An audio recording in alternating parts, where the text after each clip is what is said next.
નમસ્કાર મિત્રો તમારે કોઈ પણ ગેસ કનેક્શન હોય કોઈ પણ કંપનીનું હોય, દાખલા તરીકે તમારી પાસે ભારત ગેસનું ગેસ કનેક્શન હોય, એચપી ગેસનું ગેસ કનેક્શન હોય, અથવા તો તમે ઇન્ડિયન ગેસ યુઝ કરતા હોય, પરંતુ એમાં સબસિડી તમારે જમા થાય છે કે નહીં એ કેવી રીતે ચેક કરવી એના વિશે આજે વિગતવાર વાત કરીશું. સબસિડી જે છે હર મહિને 200 થી 300ની વચ્ચે જમા થતી હોય છે. જે પ્રમાણે ગેસના ભાવ ઓછા વધતા થતા હોય છે તો એ પ્રમાણે તમારા ખાતાની અંદર સબસિડી જમા થતી હોય છે અને હર વર્ષે 12 બોટલ સુધી તમારે સબસિડી તમારા ખાતાની અંદર જમા થાય છે. 12 બોટલથી તમે વધારે લ્યો તો તમારા ખાતાની અંદર સબસિડી જમા નથી થતી. તો સબસિડી જમા થઈ છે કે નહીં, અને તમે ગેસની બોટલ લો તો લગભગ 3 થી 4 દિવસની અંદર સબસિડી જમા થઈ જાય છે. તે પછી તમે ચેકઆઉટ કરી શકશો. તો સબસિડી કોને કોને મળે છે અને સબસિડી ચેક કેવી રીતે કરવી આપણા મોબાઈલથી જ, એના વિશે વિગતવાર વાત કરીશું. તો વિડીયોને લાસ્ટ સુધી જોતા રહેજો. તો ચાલો શરૂ કરીએ. તો ગેસની સબસિડી ચેક કરવા માટે સૌપ્રથમ તમારા મોબાઈલની અંદર અથવા તો લેપટોપની અંદર કોઈ પણ બ્રાઉઝર ઓપન કરી લો. બ્રાઉઝર ઓપન કર્યા પછી તમારે લખવાનું રહેશે એલપીજી લખશો એટલે અહીં એલપીજીની ઓફિશિયલી વેબસાઇટ આવી જશે. તો એના ઉપર આપણે ડાયરેક્ટ ક્લિક કરી લઈશું. એના પર ક્લિક કરશો એટલે કંઈક આ પ્રમાણે ઇન્ટરફેસ થશે. હવે આમાં તમારા અહીંયા ત્રણ કનેક્શન આપેલા છે. જો તમે ભારત ગેસનું કનેક્શન યુઝ કરતા હોય તો પહેલું ઓપ્શન સિલેક્ટ કરવાનું છે. એચપી ગેસનું કનેક્શન યુઝ કરતા હોય તો આપણે બીજું ઓપ્શન સિલેક્ટ કરવાનું છે. અને ઇન્ડિયન ગેસ યુઝ કરતા હોય તો થર્ડ નંબરનું ઓપ્શન તમારે સિલેક્ટ કરવાનું છે, મતલબ કે એના ઉપર ક્લિક કરવાનું છે. તો આપણે અહીંયા ઇન્ડિયન ગેસ નું યુઝ કરીએ છીએ એટલા માટે ત્રીજા નંબરનું ઓપ્શન છે એના ઉપર આપણે એક વખત ક્લિક કરી દેવાનું છે. એના પર એક વખત ક્લિક કરી દેશો એટલે આ પ્રમાણે તમને ઘણા બધા ઓપ્શન તમને જોવા મળી જશે. બરાબર, તો અહીંયા તમારે એક ઓપ્શન મળશે અહીંયા ગીવ યોર ફીડબેક ઓનલાઈન. બરાબર, અહીંયા લગભગ ત્રીજા નંબરનું ઓપ્શન છે ગીવ યોર ફીડબેક ઓનલાઈન. તો એના ઉપર આપણે ક્લિક કરી લેશું. એના ઉપર ક્લિક કરશો એટલે કંઈક આ પ્રમાણે ઇન્ટરફેસ થશે. અહીંયા તમારે પહેલું જ ઓપ્શન છે એલપીજી, તો એના ઉપર આપણે ક્લિક કરવાનું છે.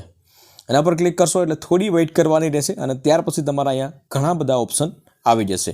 હવે અહીંયા એક ઓપ્શન મળશે તમને, અહીંયા જોઈ શકો છો અહીંયા સબસિડી રિલેટેડ પહલ. તો એના ઉપર આપણે ક્લિક કરવાનું છે.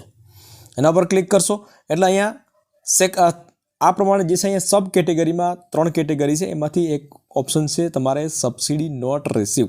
તો એના ઉપર આપણે ક્લિક કરીશું. હવે તમારી સબસિડી જે છે અહીંયા 2 માધ્યમથી તમે ચેકઆઉટ કરી શકશો.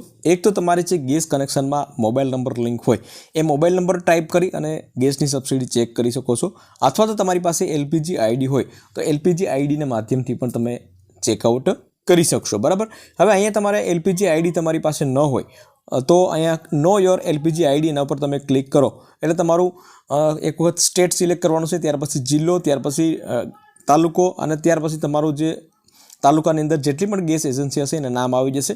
અને અહીં કન્ઝ્યુમર નંબરમાં તમારે જે બુક હોય, જે ગેસની બુક હોય એમાં નંબર હશે, એ કન્ઝ્યુમર નંબર તમારે અહીં ટાઈપ કરી અને ફાઇન્ડ કરશો એટલે અહીં એલપીજી આઈડી તમને જોવા મળી જશે. પરંતુ આપણી પાસે ઓલરેડી અહીંયા મોબાઈલ નંબર છે તો મોબાઈલ નંબર ટાઈપ કરી અને આપણે અહીં સબમિટ ઉપર ક્લિક કરીશું. તો મેં અહીંયા મોબાઈલ નંબર ટાઈપ કરી લીધો છે. હવે ડાયરેક્ટ અહીંયા આપણે સબમિટ ઉપર ક્લિક કરવાનું છે. અહીંયા કેપ્ચા કોડ કે ક્યાંય કંઈ મશું માગતા નથી. તો અહીંયા મોબાઈલ નંબર ટાઈપ કરીને મેં સબમિટ ઉપર ક્લિક કરેલું છે. ત્યાર પછી તમારે આ પ્રમાણે નીચે સ્ક્રોલ કરવાનું છે, થોડી વેઇટ કરવાની છે. તમે જોઈ શકો છો અહીંયા કોના નામનું અહીંયા ગેસ કનેક્શન છે તો એ આવી ગયું છે. અહીંયા મોબાઈલ નંબર કયો છે તો એ પણ આવી ગયું છે અહીંયા. અને ત્યાર પછી તમારે તમામ ડિટેલ, અમુક બેઝિક ડિટેલ આવી જશે અહીંયા. ત્યાર પછી તમે નીચે સ્ક્રોલ કરશો એટલે તમારી જેટલી સબસિડી અત્યાર સુધી જમા થઈ એ તમામ સબસિડી તમે અહીંયા જોઈ શકો છો. તમે કેટલી ગેસ સિલિન્ડર અત્યાર સુધી તમે મંગાવેલી છે આ વર્ષની અંદર તો એ પણ તમને જોવા મળશે. અહીંયાના ઓર્ડર આઈડી નંબર પર તમને જોવા મળશે. કઈ તારીખે તમે ઓર્ડર કરેલો હતો એ તમને જોવા મળશે અને ડિલિવરી કઈ તારીખે થયું હતું એ પણ તમને જોવા મળશે. ત્યાર પછી સબસિડી અમાઉન્ટ તમે જોઈ શકો છો. 300 રૂપિયા સબસિડી, જે પ્રમાણે ભાવ હોય એ પ્રમાણે તમને સબસિડી 200 થી 300ની વચ્ચે તમારે સબસિડી જમા થતી હોય છે. તો અહીંયા સબસિડી પણ તમે જોઈ શકો છો 300 આ પ્રમાણે સબસિડી જમા થઈ છે. ત્યાર પછી અહીંયા કેશ મેમો ડેટ, આ બધી વસ્તુ તમામ વસ્તુ તમને બતાવશે. તો આ પ્રમાણે બહુ સિમ્પલ તરીકેથી તમે અહીંયા સબસિડી તમારી જે પણ જમા થઈ હશે એ તમે જોઈ શકો છો. બીજી એક ખાસ બાબત તમને જણાવીશ મિત્રો કે આ જે સબસિડી એવા લોકોને જમા થશે કે જેનું કનેક્શન ઉજ્જવલા યોજના અંતર્ગત હોય, જે બહેનોના નામ ઉપર હોય, જે 200 રૂપિયા અથવા તો ફ્રી કનેક્શન જેણે લીધું હોય અથવા તો 200 રૂપિયા જે ભર્યા હોય. બરાબર, અમુક જગ્યાએ 200 રૂપિયા લેતા હતા એટલે મતલબ કે 200 રૂપિયા ભરીને તમે જે ફ્રી કનેક્શન ઉજ્જવલા યોજના 2.0 અંતર્ગત લીધા હોય તો એવા લોકોને જ આમાં સબસિડી મળે છે દર સિલિન્ડરે. મતલબ કે વર્ષના 12 સિલિન્ડરમાં સબસિડી તમને મળે છે 250 રૂપિયાથી 300 રૂપિયા, 200 થી 300ની વચ્ચે મળે છે. પરંતુ જે જનરલમાં જેણે લીધા હોય, જનરલમાં મતલબ જે ગેસ કનેક્શન હોય, જેણે 4500 કે 5000 રૂપિયા ભરીને જે લીધા હોય તો એવા લોકોને આમાં સબસિડી જમા નથી થતી, બરાબર. તમે ફક્ત ઉજ્જવલા યોજના કેટેગરીમાં હોય તો એવા લોકોને સબસિડી જમા થાય છે. તો આ પ્રમાણે તમે સબસિડી ચેકઆઉટ કરી શકશો મિત્રો. વિડીયો ગમ્યો હોય તો વિડીયોને એક લાઇક જરૂરથી કરી લેજો, શેર કરજો અને ચેનલ ઉપર નવા આવ્યા હોય તો ચેનલને સબસ્ક્રાઈબ જરૂરથી કરી લેજો.